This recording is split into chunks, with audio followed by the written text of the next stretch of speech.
జై శ్రీమన్నారాయణ. నేను మీ icon astrologer Gattupalli Suresh Babu. మనకి ఈ 2025 సంవత్సరం ఏదైతే ఉందో ఇది ఆరంభం నుంచి కూడా ఈ సంవత్సరం చివరి ఆఖరి వరకు కూడా ఎలా ఉండబోతుందనే దాని గురించి మనం చూస్తున్నాము. అయితే మనం ఏదైతే చెప్తున్నామో కొంతవరకు అటు ఇటు అయినప్పటికీ కూడా మనం చేసేటువంటి విధి విధానాలను బట్టి కూడా మన ఒక జాతకం అనేది ఉంటుంది. ఒక రకంగా మనం చెప్పాలి అంటే ద్వాదశ రాశుల వారికి కొన్ని రకాలుగా ఉంటుంది. అంటే అది ఎలా అంటే జాతక ప్రకారంగా గోచార ప్రకారంగా తీసుకొని మన యొక్క దశ అంతర్దశలు తీసుకొని ఏ స్థానంలో ఏ ఒక గ్రహం ఉందో దాన్ని బట్టి తీసుకునేటువంటి ప్రెడిక్షన్స్ ఉంటాయి. రెండోది మన చాకచక్యం, మన తత్ఫలితాలు, మనం చేసేటువంటి పనులు, దీని వలన కూడా మన యొక్క స్థితిగతులు అనేది మారుతూ వస్తూ ఉంటాయి. ఇది అందరికీ తెలిసినటువంటి విషయమే. అంటే రేపు బాగుంటుంది అని ఎవరైనా గురువు చెప్తే రేపు పొద్దున బాగుంది అన్నారు కదా అని చెప్పేసి అని ఇంట్లో కూర్చుంటే అది బాగోదు. ఎందుకంటే బాగున్నది ఎందుకంటే మన కార్యాచరణ మనం చేసుకుంటూ ఉంటే అది బాగుంటుంది. అలా అని చెప్పేసి కాకుండా బాగుంటుంది అన్నారని చెప్పి కూర్చుంటే అవ్వదనమాట. అందుకని మనం చేసేటువంటి పనుల్లో ఆటంకాలు వచ్చినా, ఎదురితలైనా, ఏదైనా విఘ్నాలు వచ్చినా కూడా వాటికి అధిగమించి వాటికి పరిహార నిమిత్తంగా ఏదైనా చేసుకొని ముందుకు వెళుతూ ఉంటే మన కార్యాచరణ బాగుంటుంది. మనం అనుకున్నట్టుగా గురువు చెప్పినట్టుగా కొనసాగుతూ ఉంది.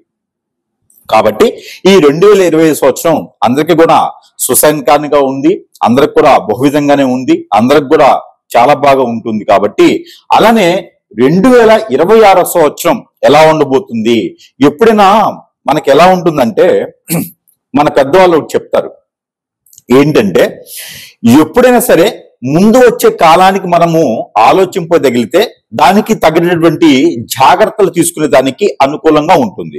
ఇప్పుడు వర్షాకాలం వస్తుంది అనగానే మనకు ముందుగా తెలుస్తుంది అప్పటికి జూన్, జూలై, ఆగస్టులో వర్షాకాలం వస్తుంది అని. అలానే సెప్టెంబర్, అక్టోబర్, నవంబర్లో శీతాకాలం వస్తుంది, తర్వాత ఎండాకాలం వస్తుంది. ఇది కామన్ గా మనకి కాలాలు అనేది తెలుస్తూ ఉంటుంది. దానికి ముందుగానే మనం తెలుసుకొని జాగ్రత్త పడాలి. వర్షాకాలం వస్తున్నప్పుడు ఏం మనకి అవైలబుల్ ఉండవు, ఏం దొరకవు, మనకి వాంటెడ్ ఏముంది అవి మనం ఎండాకాలంలోనే సమకూర్చుకోవాలి. అలానే మనకి ముందుగానే విషయాలు మనకి నెక్స్ట్ వచ్చే సంవత్సరం ఇలా ఉంటుంది అని తెలుసుకోవడంతో తీసుకోవాల్సినటువంటి జాగ్రత్తలు మనం తీసుకోవడానికి అనుకూలంగా ఉంటుంది. కాబట్టి ముందుగానే మనం ప్రెడిక్షన్స్ తెలుసుకున్నాం అనుకోండి, అప్పుడు మనలో ఏమన్నా సాధించాలా, సంపాదించాలా, ఇంతవరకు సరిపోతుందా, ఎలాంటి ప్రికాషన్స్ జాగ్రత్తలు తీసుకోవడం వల్ల మనం ముందుకు ఎదగలుగుతాం అనేది మనకు ఒక ఆలోచన ఉంటుంది. మనం చూడండి, పిల్లలు పుట్టగానే మా అబ్బాయి కలెక్టర్ అవ్వాలి, మా అబ్బాయి ఇంజనీర్ అవ్వాలి, మా పాప మంచి పొజిషన్ గా ఉండి విదేశాల్లో సెటిల్ అవ్వాలి, ఇలాంటి అల్లుడు రావాలి, ఇలాంటి కోడలు రావాలని మనకు ముందుగానే అనుకుంటూ ఉంటారు. అలాంటి ముందుగా అనుకుంటాం. కాబట్టి అలానే వచ్చేటువంటి సంవత్సరం 2026 సంవత్సరం కూడా మనం ఎలా ఉండాలి, కొత్త నడవడికి ఏంటి, కొత్త వరవడి ఏంటి, మనం ఏం సాధించాం, ఈ సంవత్సరంలో ఏం సాధించాం, నెక్స్ట్ ఇయర్ ఏం సాధించబోతున్నాం అన్న దాని గురించి ఒక్కసారి మనం పరిశీలన చేసుకున్నట్టయితే కనుక మనం ఒక్కసారి ద్వాదశ రాశుల్లో అసలు ఎలాంటి గ్రహాలు మారుతున్నాయి, వీటి యొక్క స్థితిగతులు ఏంటి, మనం ఎలా ముందుకు వెళ్తే మనం అనుకున్నటువంటి జీవితానికి సక్రమంగా మనం ముందుకు వెళ్ళగలుగుతాం అనేది ఒకసారి మనం పరిశీలన చేసుకుందాం.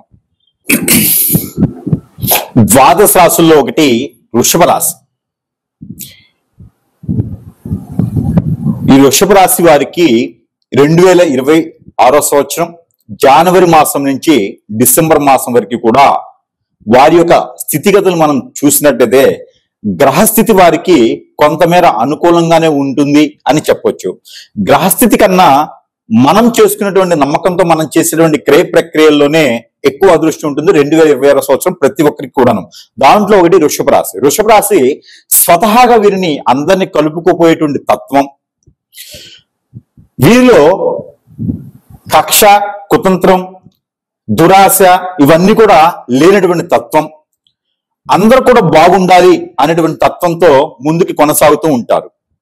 వీరు చేసేటువంటి పనిలో ప్రతి ఒక్కరు కూడా పాలు పంచుకోవాలి, ఆ ఒక అదృష్టం కూడా అందరికీ రావాలి అనేటువంటి దానిలో ఆ నినాదంలోనే ఉంటారు వృషభ రాశి వారు. కాబట్టి వృషభ రాశి వారు ఎక్కడ ఉంటే అక్కడ ఇండస్ట్రీలు కావచ్చు, కొన్ని రకాల సంస్థలు కావచ్చు, ఆఫీసులు కావచ్చు, ఐటీ కంపెనీలు కావచ్చు, వ్యవస్థలు కావచ్చు, ఏ రంగమైనా సరే అది దిగ్విజయంగా దినదిన అభివృద్ధి అయ్యేలాగా ఉంటుంది. ఎందుకంటే వారు దురాశగా నాకే కావాలని ఉండరు కాబట్టి. కానీ ఈ 2026 సంవత్సరం వీరికి కూడా శత్రు భయం అనేది ఏర్పడుతుంది. ఎందుకంటే ఇప్పుడున్నటువంటి సమాజంలో మంచి అనేది ఎవరికి అవసరం లేదు కదా. ఎవరి స్వార్థం కోసం వారు ఉంటారు. ఎందుకంటే డబ్బు ఒకటే కాదు స్వార్థం అంటే. ఎదుటి వారికి పేరు ప్రఖ్యాత కూడా వస్తుంది అంటే కూడా ఓర్చుకోలేని తత్వం. కాబట్టి దానితో వృషభ రాశి వారు కూడా దాని కోవలకు చెందినవారే. వీరు చేసేటువంటి కార్యక్రమాలు కావచ్చు, మంచి పనులు కావచ్చు, మంచి వ్యవహార పూరితమైనటువంటి విషయాలు కావచ్చు, ఇలాంటి విషయాలు చేయటంతో ఎదుటి వారు అందరికి నచ్చుతుంది అనేది కాదు. అది కూడా వృషభ రాశి వారు గమనించుకోవాలి. ఈ గమనించుకొని ముందుకు వెళితేనే వారు అనుకున్నటువంటి గోల్కి రీచ్ అవుతారు. లేదు అంటే మనస్తాపానికి గురి చెందుతారు. కాబట్టి ఇలాగా మీరు గమనించుకుంటూ ముందుకు వెళ్ళాలి. దానితో పాటు వృషభ రాశి వారికి జనవరి నుంచి ఏప్రిల్ మే వరకు కూడా అన్ని రకాల ఇబ్బందులకి కొంతమేర గురి అవుతారని ఉంటుంది. అందులోనూ ప్రయాణం చేసేటప్పుడు కొంతమేర ఆచిచూసి ప్రయాణం చేయాలి. ఎదుటి వారితో మాట్లాడేటప్పుడు కొంచెం ఆచిచూసి మాట్లాడాలి. ఎందుకంటే అంతా మన వారే కదా అని మాట్లాడేటువంటి స్వభావం మంచిదే, కానీ దాని వలన మిమ్మల్ని ఎక్కడో దగ్గర విరికించాలి అని కూడా చూసేటువంటిది లేదు అని చెప్పలేరు. కాబట్టి నేను మీ యొక్క జాతక పరిశీలన బట్టి యోగించేది 2026 సంవత్సరం ఎలా ఉంటుంది అనేది చిన్న పరిత్రం అంటే చిన్నపాటి ప్రక్రియ మాత్రమే నేను చెప్తూ ఉన్నా. ఇక వివరంగా కావాలి అంటే కనుక ఎక్కడైనా సమీప దూరంలో ఉన్న గురువు గారిని సంప్రదించండి. ఎలా ఉండబోతుంది సంవత్సరం మొత్తం అనే దాని గురించి అయితే జస్ట్ క్లారిటీగా అయితే నేను ఇస్తున్నాను. అయితే ఈ వృషభ రాశి వారికి అదృష్ట శాస్త్రు పెళ్లి కూడా అవ్వచ్చండి. కాకపోతే ఇది అదృష్టం ఏంటండి, పెళ్లి అయితేను మీకున్నటువంటి ఆ ఫ్రీడమ్ పోతుంది కదా అనుకోవచ్చు. పెళ్లి అయితే బాధ్యత అనేది ఏర్పడుతుంది కాబట్టి పెళ్లి కూడా అయ్యేటువంటి ఆలోచన ఏర్పడుతుంది. కాకపోతే పెళ్లి అనేది మీకు ఫిబ్రవరి మార్చి లోపు కనుక అన్ఎక్స్పెక్టెడ్ గా పెళ్లి అవుతుంది. కాకపోతే ఒకటోసారి పెళ్లిది మాత్రమే నేను చెప్తాను. రెండోది లవ్ మ్యారేజ్ కూడా సక్సెస్ అవుతాయి. ఇది ఒకటే అదృష్టం వృషభ రాశి వారికి. లవ్ మ్యారేజ్ కూడా అరేంజ్ మ్యారేజ్ గా చేసుకుంటే సక్సెస్ అవుతుంది. ఇది ఒకటి కాకుండా మీరు అనుకున్నటువంటి గోల్స్ ఏదైనా రీచ్ అవ్వాలి, ఆ కోరికలు తీర్చుకునే విధంగా ఉండాలి అనుకుంటే కనుక ఏప్రిల్ మాసం లోపు కనుక మీరు ఎక్కడైనా సరే నది, వాగు, ఏరు, సెలయేరు, కోనేరు, బ్రహ్మగుండం, సముద్రం లాంటి ఏరియాల్లో ఎక్కడైనా సరే మీ సమీప దూరంలో ఉన్నటువంటి వాటిల్లో గనక స్నానం ఆచరించినట్లయితే కనుక ఖచ్చితంగా మీకు అనుకున్నటువంటి కోరికలు నెరవేరేటువంటి తత్వం ఏర్పడుతుంది. స్నానం చేయమన్నారు కదా గురువు గారు అని చెప్పేసి మునిగి అలానే ఉండకండి. స్నానం చేయాలంటే స్నానం మాత్రమే చేయాలి, కానీ పిక్నిక్ గాను ఎఫ్ఐఆర్స్ పట్టుకుని వెళ్ళటం లాంటివి చేయకూడదు. పవిత్ర స్నానాలు అంటారు వాటిని.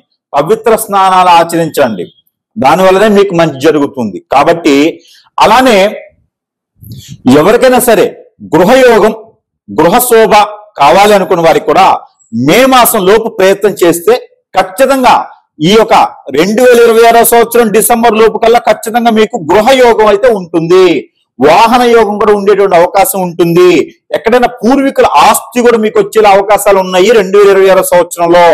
అలానే మీకు శత్రు భయం కూడా ఎక్కువగానే ఉంది. మీరంటే పడని వాళ్ళు, పడేటువంటి వాళ్ళు, మీ పక్కన ఉండేవారు కూడా మీకు ఇబ్బంది కలిగించేటువంటి అవకాశాలు మెండుగా ఉన్నాయి. కాబట్టి మనము చివరిలో చెప్పినటువంటి ప్రక్రియ ఏదైతే ఉందో ఆ ఒక పరిహార నిమిత్తం కూడా మీరు చేసుకున్నట్టయితే కనుక దానివల్ల మీకు శత్రుభయం, శత్రుపేట కూడా కొంచెం తొలగేలా ఉంటుంది. మీ మీద మీకు తెలియనటువంటి శత్రువులు, తెలిసినటువంటి శత్రువులు మిమ్మల్ని ఇబ్బంది పెట్టాలని బాధతోనో, అందరితోనో, ఆందోళనతో కూడా మీకు చెడు క్రియలు ఏవైతే హిప్నటిజం, బ్లాక్ మ్యాజిక్ లాంటి క్రియలు చేసి మిమ్మల్ని అష్టదిబ్బందులు చేయాలని చెప్పే ఆలోచనలో ఉన్నారు. కాబట్టి కొంతమేర జాగ్రత్త వహించుకొని ఉండాల్సి వచ్చేటువంటి పరిస్థితులు అయితే ఖచ్చితంగా మీకు ఏర్పడుతున్నాయి ఈ 2026 సంవత్సరం. అతి ముఖ్యమైనటువంటి విషయం ఏంటంటే ఎప్పటి నుంచో మీరు అనుకున్నటువంటి ఒక కోరిక ఖచ్చితంగా నెరవేరేలా ఉంటుంది అక్టోబర్ లోపు. 2026 సంవత్సరం అక్టోబర్ లోపు అయితే కనుక మీరు అనుకున్నటువంటి కోరిక ఖచ్చితంగా నెరవేరుతుంది. కాబట్టి దానికి నిమిత్తంగా, దానికోసం పోరాడి, వెంటాడి సాధించుకునే దానికి ప్రయత్నం చేయండి. 2026 సంవత్సరంలో మీరు చేసే ప్రతి పని కూడా సక్సెస్ అవ్వాలి, ముందుకు వెళ్ళాలి అనుకుంటే ఈ యొక్క చిన్న పరిహారం చేసుకొని 2020 సంవత్సరంలో అందరితో పాటు మీరు కూడా అదృష్టవంతులయ్యే అవకాశాలు ఏర్పరచుకునేటువంటి దాంట్లో మీరు కూడా ఒకరుగా ఉంటారు. కాబట్టి ఈ విధమైన పరిహారం మీకోసం.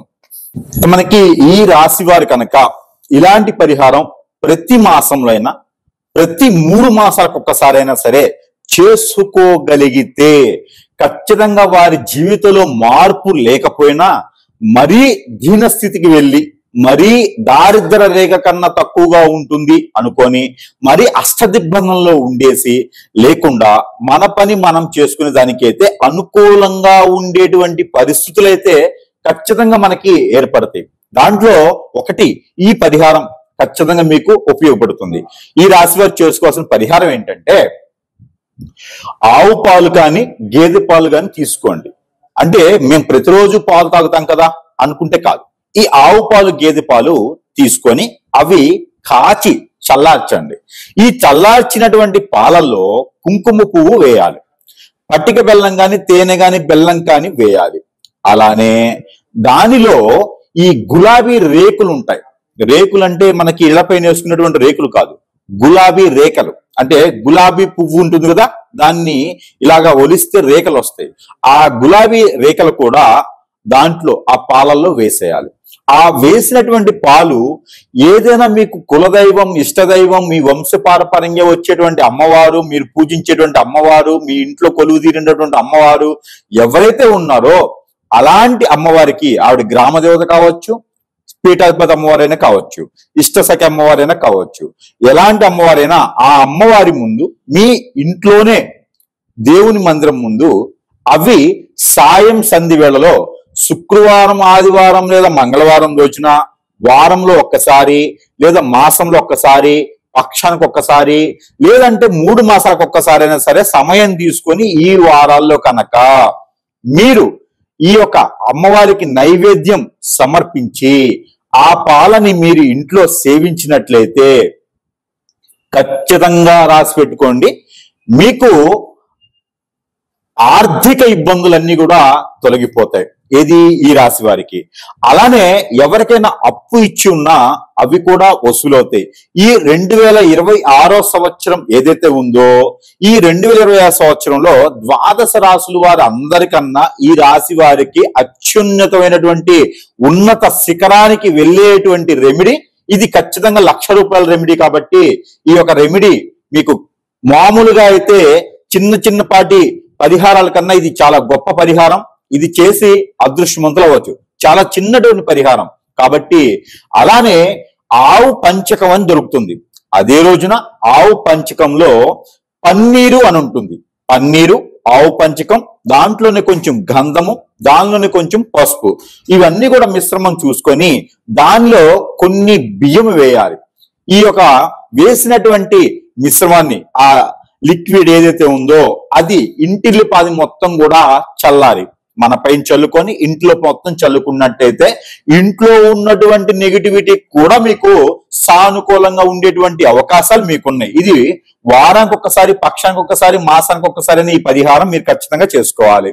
దీనితో పాటు మీరందరూ ఇంకా కూడా నరదిష్టి, నరఘోష, నరభయం, అలానే శత్రుభయం, శత్రుపీడ, ఆరోగ్య సమస్యలు, ఆర్థిక సమస్యలు, డబ్బులు ఇచ్చి రాకపోవటం, ముందుకు ఎదగలేకపోవటం, ఎంత పని చేసినా ముందుకు రాలేకపోవటం, అష్టదిగ్బంధం ఉండడం, అందరూ కూడా బాధపడేటువంటి విషయాలు ఈ రోజుల్లో కూడా ఏంటంటే వ్యసనం, రంది, ఆలోచన, ఎదుటివాడు బాగుపడుతున్నాడు అంటే ఓర్చుకోలేని తత్వం ఎవరికైతే ఉన్నాయో దానివల్ల మనం బాధపడుతున్నాము. అన్ని గ్రహాలు బాగున్నాయి, జాతకం బాగుంది అనుకున్నటువంటి వారు ఎవరైతే ఉన్నారో వారు ఖచ్చితంగా ఎదగలేటువంటి వారు ఎవరైతే ఉన్నారో వారు ఖచ్చితంగా ఈ పరిహారం చేసుకున్నట్టయితే అదృష్టవంతులయ్యేదానికి అవకాశాలు మెండుగా ఉన్నాయి.